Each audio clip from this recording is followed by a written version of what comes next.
Tapi kalau ganja, itu bohong semua. Nggak ada itu. Itu risetnya dari mana ya Pak? Ya memang begitu. Memang. Iya.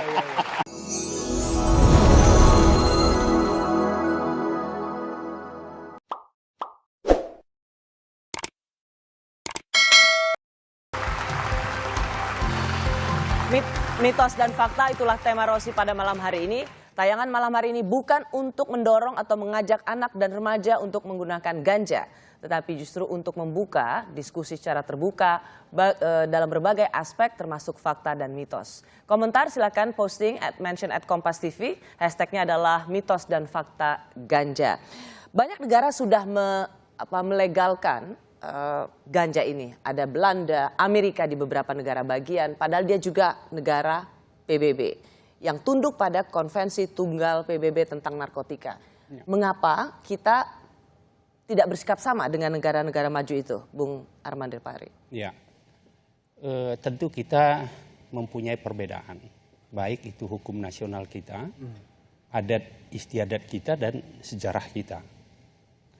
Kalau saya lihat bahwa belum ada satu negara pun yang menarik diri dari konvensi tahun 1961 itu. Ketika mereka meratifikasi, sampai sekarang ini belum ada.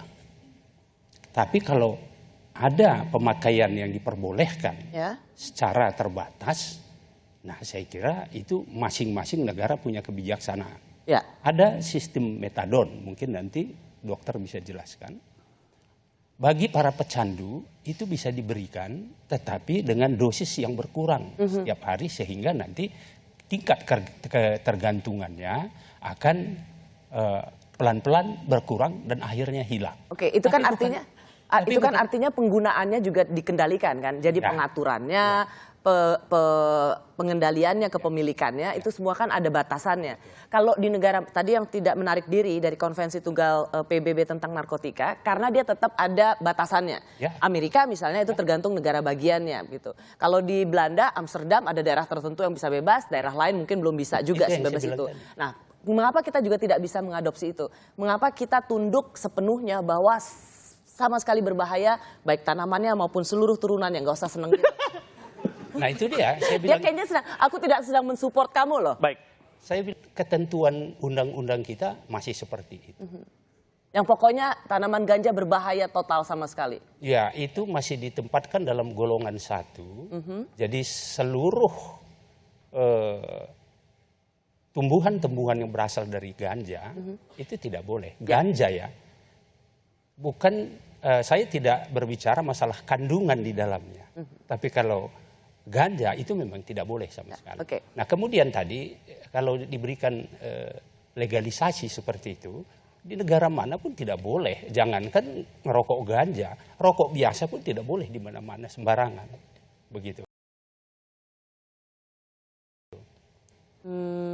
Iya sih, tapi ya betul. Tapi kan di sini kan ada kategori, kalau ganja itu kan di kita kayaknya sudah seperti kriminal betul begitu. Jadi bawa 1-2 linting itu sama saja seperti membawa morfin, seperti membawa kokain.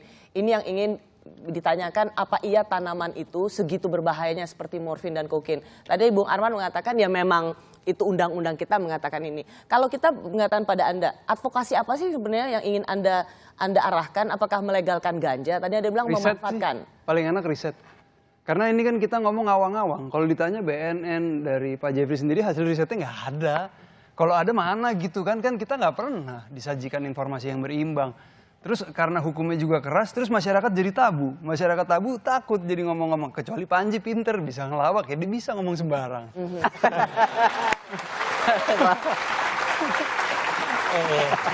Dia bawa kelawakan ya. Iya. Kita yang deg-degan. Makanya. Saya sedikit tambah. Boleh. Kalau riset, ilmu pengetahuan, penelitian itu memang boleh.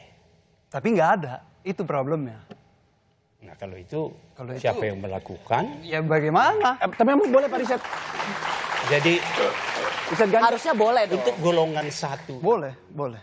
Dilarang dimanfaatkan untuk apapun kecuali untuk ilmu pengetahuan. Harusnya boleh. Tetapi memang sepertinya banyak kendalanya. Banyak sekali Banyak waktu kendalanya, kami karena kerjasama dengan Kementerian kalau Kesehatan. Elsa pernah mau Iya, ada riset juga dengan Kementerian Waktu Kesehatan. itu karena kami di Aceh waktu itu belajar ternyata ganja mengobati diabetes. Akarnya waktu itu kami ajukan buat riset. Waktu Kemenkes lalu menanyakan dari mana kamu bisa dapat ganjanya, harus minta ke BNN. Saya datang ke BNN ya nggak dikasih lah. Berarti BNN belajar dong. Lingkar Ganja Nusantara ini bukan untuk memberikan advokasi legalkan ganja, Bukan, ganja bisa dipakai secara bebas oleh kita, bukan itu ya arah advokasi Justru Anda ya? LGN itu paling menentang penyalahgunaan ganja. Penyalahgunaan ganja. Nggak boleh. Jadi undang-undang narkotika itu sebenarnya dibuat untuk memberantas peredaran gelap, bukan memberantas ganja. Bener toh Pak? Ya. Jadi peredarannya bukan tanamannya, ini udah salah kaprah. Penyalahgunaan. Loh, iya kan Mas Anji gimana? Iya. Saya pikir Pak pokoknya Arman, Pak Jeffrey pasti aja. setuju. Iya. Tapi kalau tadi keluhan misalnya atau curahan hati dari Bupati Gayo mengatakan kalau ininya nanam pohon ganja kan pasti ditangkap dong, Bung Arman. Karena itu Barangkali perlu diperjelas oleh Pak Bupati tadi. Tidak ada petani ganja di sana.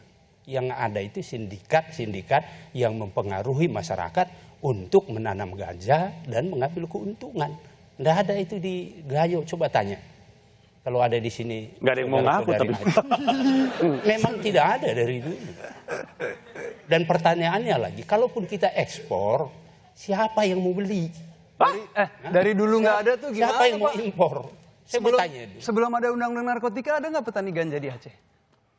Sebelum ada undang-undang narkotika ada tidak petani ganja di Makanya Aceh? saya bilang Ada. Kalau nggak mana mungkin ada pengobatan dari ganja di Aceh? Kalau nggak mana mungkin orang Aceh nanam ganja di samping pohon kopi untuk sistem pertanian? Ini nggak masuk akal. tapi temuan BNN itu justru dimanfaatkan oleh sindikat bandar Ya. untuk mempengaruhi warga nanam ganja. Ya. Supaya bisa diambil hasilnya oleh bandar-bandar narkoba, termasuk dalamnya jualan ganja. Kalau logikanya itu untuk pengobatan, kalau ganja itu bisa menyembuhkan diabetes, kanker, itu negara-negara produsen farmasi di dunia, Jerman, China, Amerika itu sudah buat semua. Tapi mana ada produknya? Saya mau lihat. Obat mana yang mengandung ganja? Nggak ada. Kalau ada boleh dibawa ke Indonesia. Pak? Itu dia boleh. Oh, boleh. Kalau memang itu jadi obat, kenapa tidak? Oh, oke. Soalnya saya punya teman. Tapi berarti udah. Ada saya punya teman, dia datang ke Indonesia bawa barang yang sebenarnya bukan untuk dihisap, malah ditelanjangin di bandara, Pak. Saya tahu itu. Tahu? Saya ngerti. Ini orangnya soalnya. Dan di produknya itu pun jelas-jelas ditulis. Ini bukan untuk menyembuhkan dan belum pernah dibuktikan. Ada saya fotonya di sini. Ya. Jadi kalau memang betul itu bisa jadi obat, saya pikir negara-negara besar tadi itu udah lomba-lomba buat obat itu. Kita pun tidak perlu khawatir lagi sakit kanker. Kita pun tidak perlu lagi diabetes. Sudah ada obatnya dari ganja kok. Jadi Anda menolak bahwa fakta bahwa sekarang ganja itu bisa atau turunannya itu bisa menjadi kebaikan untuk medis. Kalau ganja saya kira bohong itu semua, tidak ada sama sekali.